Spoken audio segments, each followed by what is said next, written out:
Hello દોસ્તો, રામનાથ અને DJ ચેનલમાં તમારું સ્વાગત છે. આ ચેનલ સબસ્ક્રાઇબ કરજો. આ વિડીયોમાં કંઈક નવું જાણવા માટે આ વિડીયોને સુધી જોજો તો તમને કંઈક નવું જાણવા મળશે. મારું નામ વિશાલભાઈ છે. આપણે આ વિડીયોમાં જણાવવાના છીએ કે પાર્વતી માતાજીના ઇતિહાસ વિશે જણાવશું. તો દોસ્તો, ચાલુ કરીએ આ વિડીયો.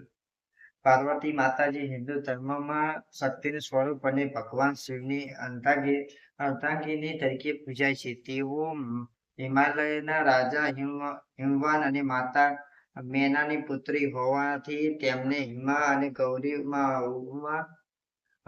જેવા નામોથી પણ ઓળખવામાં આવે છે.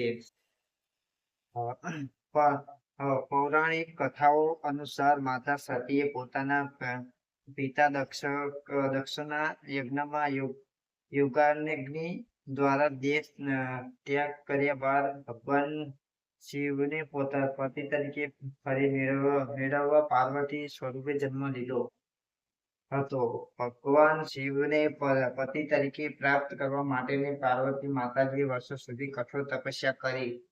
તેમની અડગ ભક્તિ અને સમર્પણથી પ્રસન્ન થઈ ભગવાન શિવે તેમની સાથે લગ્ન કર્યા. આ દેવી દંપતીના બે પુત્રો ભગવાન ગણેશ અને ભગવાન કાર્તિકેય સમગ્ર હિન્દુ પરંપરા વિશે પૂજનીય છે.